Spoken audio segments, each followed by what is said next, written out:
उच्चासीन पूज्यपाद गुरुजन, उपस्थित सत्संग अनुरागी सज्जन वृंद, पूजनीय माताओं एवं बहनों,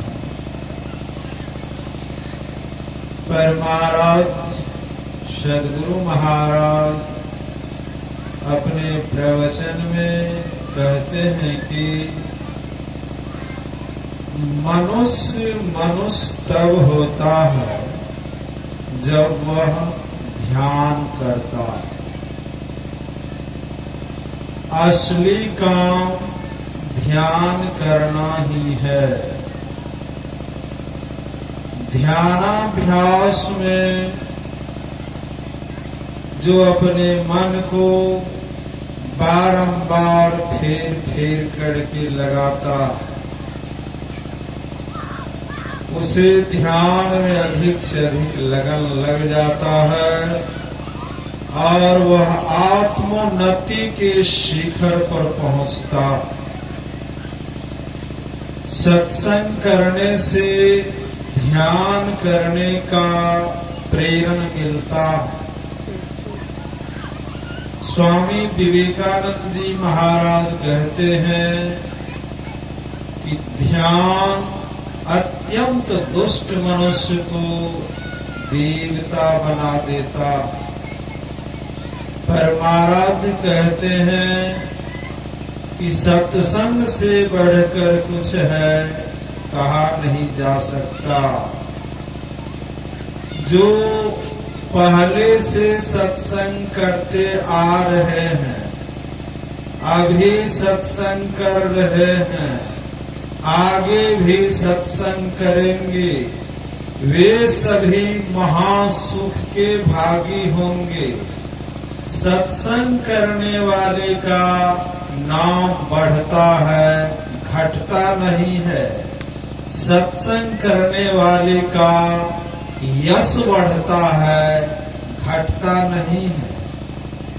इसलिए मुस्तैदी के साथ ध्यान अभ्यास और सत्संग करने की आवश्यकता।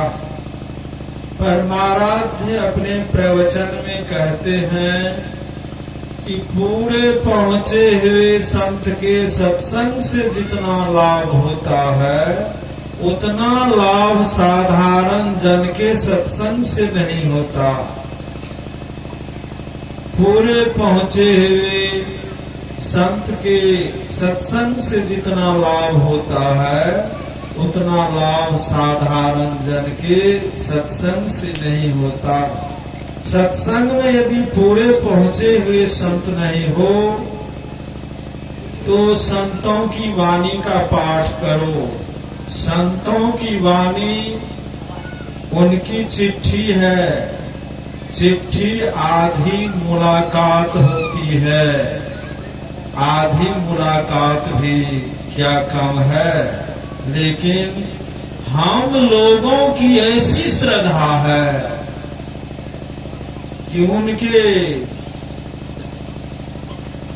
प्रवचन को, उनके उपदेश को ही उनका दर्शन समझते हैं। जैसे संत कबीर साहब की वाणी आप सुन रहे हो, तो आपको ऐसा लगे कि संत कबीर साहब ही खड़े होकर हमारे सामने बोल रहे हैं।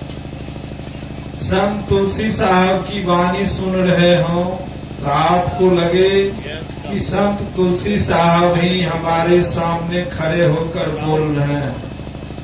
यदि गोस्वामी तुलसीदास जी महाराज की वाणी सुन रहे हैं, तो आपको लगे कि गोस्वामी तुलसीदास जी महाराज ही हमारे सामने खड़े होकर बोल रहे हैं। ऐसा भाव होना चाहिए।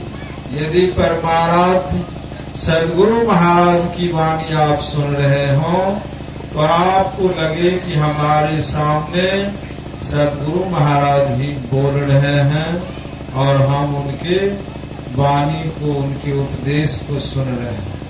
इसलिए हमारा सुनने का भाव ऐसा हो जैसा परमाराध सदगुरु महाराज कहते हैं, रामचरितमानस सार सटीक से मर्यादा पुरुषोत्तम भगवान श्री राम के उपदेश का पाठ श्रवण किए कि बड़े भाग मानुष तन पावा, सुर दुर्लभ सब ग्रंथ ही गावा, साधन धाम मोक्ष कर द्वारा, पाई न जही परलोक संवारा, सो परत्र दुख पावई, सिर धुनि धुनि पछताई, काल ही कर्म ही ईश्वर ही मिथ्या दोष लगाए, यही तन कर फल विषय न भाई, स्वर्ग स्वल्प अंत दुखदाई, नर तनु पाई विषय मन देही,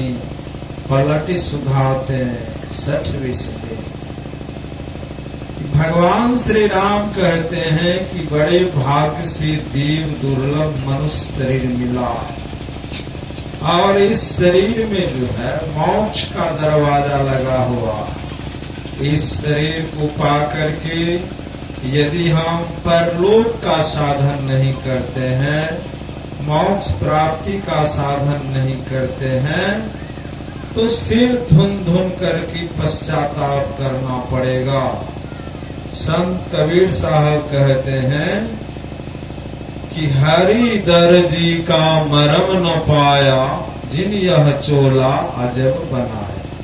जिस परमात्मा ने इस शरीर को बनाया है, बना करके इसमें प्रतिष्ठित वे हो गए हैं, उसका मर्म यदि हम आप नहीं जाने, उसका रहस्य नहीं जाने, तत्व रूप में उसको हम आप नहीं जाने, तो फिर इस शरीर को प्राप्त करने का क्या फल हो। इसलिए परमात्मा के उस मर्म को, रहस्य को जानने के लिए ही ये शरीर मिला।